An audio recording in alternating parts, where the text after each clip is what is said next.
appalled by what happened.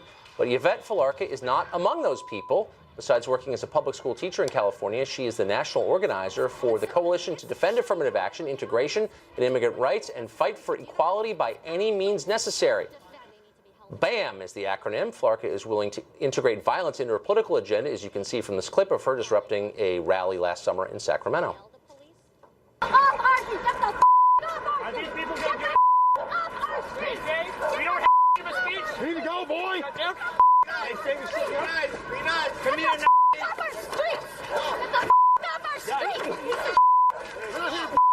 Sir, please. Just here to protest. Please up. Stand down. Get out. Get back.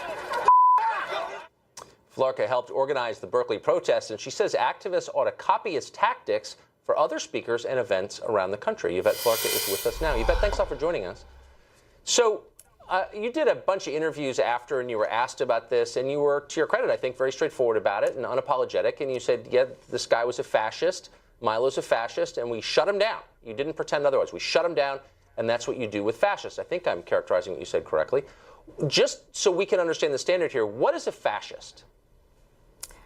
So a fascist is someone who's organizing a mass movement that's attacking women, immigrants, black people, other minority groups in a movement of genocide. That's what a fascist is. Okay. So it's someone who's committing violence? And it's someone who's committing violence and who's trying to organize other people to commit violence. Okay. And Milo Yiannopoulos is a fascist. Okay. So he's committed acts of violence against the protected groups you mentioned? Well, what he's doing is he's trying to be the youth face and the token that other people who are organizing violence try to hide behind. And so in all of his talks all over the country, what Yiannopoulos has done is whip up a whole lynch mob mentality where people who come to see him or his supporters not only agree with his views, but also attack other people. And that was certainly true in Washington State when one of his supporters came and actually shot an anti-fascist protester. But in Berkeley, we made sure that didn't happen because we were able to shut him down. So, but you're conceding that Milo himself has not committed acts of violence, and nor has he incited violence by the legal definition. He'd be in jail if he did. But you're saying that because people who agree with him have committed violence, he should not be allowed to speak. You know, a fascist movement takes many forms, and it always tries to have one form that looks respectable and a little bit milder. But Yiannopoulos isn't just a stand-up comedian, and he isn't someone who just has ideas and posts them up on YouTube. He's someone who is funded by Breitbart and Steve Bannon to go around to college campuses to try to recruit other young people to then conduct those attacks on his behalf and on Trump's behalf. But I'm really, really glad to say that thousands of us were out there last week, or February 1st, and made sure that there were thousands of us to make sure that we defended our campus, this community, and especially the immigrant and Muslim students who were under attack and have been under attack by him and other fascists. Right, and by using violence, I mean, you don't shy away from that by any means necessary is the name of your group, and so it implies violence. So what should we do with fascists? I mean, if you think that someone is espousing genocide, what should we do with them? I mean, should that person be allowed to walk free? Should we put him in jail? Should we kill him? Should we exile him? I mean, it's a sincere question. If you're willing to use violence because you think someone is espousing genocide, what's the penalty for that?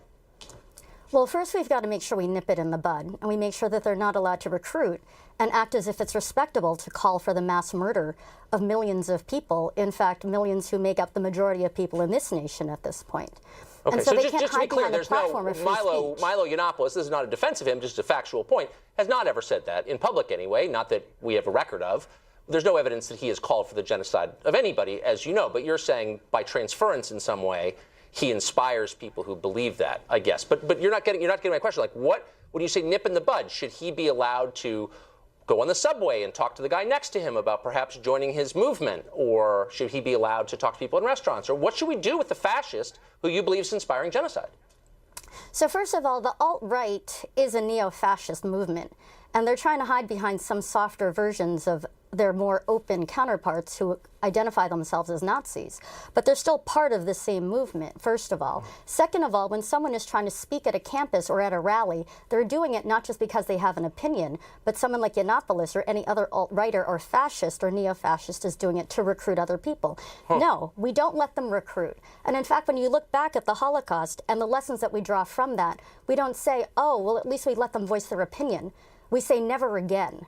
Okay, well, so, again, and is now, when especially we say that, after Trump. we elevate people like Dietrich Bonhoeffer or members of the plot against the leader of Nazi Germany to kill him. So, I mean, that was the response, of course, to the leader of that fascist movement. Most people think it was legitimate. Do you think, you're not answering my question, that people like Milo, who you've decided are fascists, should be allowed to speak in public? You said they weren't allowed to speak at Berkeley. He should not be allowed to speak in public to spread his racist and misogynistic and homophobic lies. No, he does not have the right to do that. What about when he's using his speech to whip up attacks on people? No, he doesn't have the right to do that. So and to I spread wonder, lies about our humanity? No, he doesn't. Okay, so you're not allowed to say right things to defend that you think ourselves are in that. untrue. Well, I mean, of course, in the case of Berkeley, no, he that's was not what I said. Okay. I didn't say you're not allowed to say things that are untrue. But if you're trying to spread racism and hostility, misogyny, rape, whip up people to lynch people, or to certainly have that mentality to rape people or to lynch them, absolutely not. And any decent human being, whether it was in a classroom or at a restaurant, if they heard someone doing that, would turn around and tell them, you need to stop talking. You are not welcome here. This is not a safe environment. You need to go. Well, that's what we did at UC Berkeley, and that was a good thing. Hit them or set fires. So you're a middle school teacher, which may surprise some of our students, or rather some of our viewers, that you have students. The First Amendment was always kind of the cornerstone of American civic life, the idea that you have the right to say something that other people may vehemently disagree with, but you have that right. It's enshrined in the Bill of Rights. Do you teach that to your students? The First Amendment is about free speech, but that's not an abstraction. And if there was someone in my classroom who was espousing rape or genocide or attacks on Muslims, I would certainly make sure that I stood up for the rest of my students and told them they need to stop. And if they refused to, they would need to leave. Would you hit them? In fact, fascism isn't just about abstract. No, I'm not finished though yet. And I'm not finished yet. If there is a fascist in any situation that I was in, I would call for other people to take action too, but it's not just about the immediate moment. Right, it's also within the context of building a movement. But I don't want and this to be abstract. Against Donald Trump You're getting abstract. and against fascism. I want to bring this back to the concrete, as you said, and rightly so. So if there was a student in your class who started espousing what you believe is fascism, and you said you need to leave, you need to be quiet, you need to leave, and he didn't leave, would you hit him as you hit that protester? Would you beat him up? No, of course not. But that's not what we're talking about here. We're talking about people who, you know what? In Sacramento, there were fascists who had knives tied at the ends of sticks, and they stabbed people, including Not the man us. that you hit. He looked kind of unarmed to me. Oh, yes, actually they did. And it's funny to you, but it's actually not funny to the rest of us. And that's why we take this really seriously. I know that you take it seriously, and that's why I'm asking you a really simple question. But I am serious as a heart. I am serious as a heartbeat, too. I believe you. I believe that you're serious. And we're not talking about a classroom.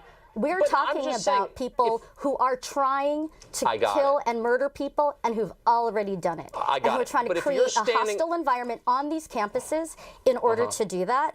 No, that's not a safe environment for immigrant students. That's not a safe environment for women or Muslim students or trans students. And so, yeah, we have a right to defend ourselves and real free speech. Let me ask you one last question, if I may. So if you're standing, I just want to know, like, the protocol for anti-fascist activists like yourself. You're standing on a street corner, someone starts saying something you don't like, and you think, boy, that's an act of hostility, that person's a fascist. Be quiet, but you are misrepresenting the words that I've been saying. This isn't about not liking something. This isn't about Ben and Jerry's versus Stone Cold Pizza or something. This is about the lives of real people, immigrants who are under attack now, Muslims who are being massacred, and I'm women who are asking being raped. How deep is your commitment? So you're the one trivializing this, not me. I'm not in any way trivializing, and I ask you a sincere question. To what extent would you go to stop that person from spreading genocidal propaganda? I would call for people to counter-protest, to stand up, and to shut down any attempts to fascistly recruit and organize. Like, what if I want to keep talking? I'm saying something that you find appalling, but you know what? I've got a First Amendment right. I'm an American. What would you do? So a bunch of people come and say, stop that. I say, no, I'm not going to stop that. I'm an American. What are you going to do next? The First Amendment, you want to talk about the First Amendment?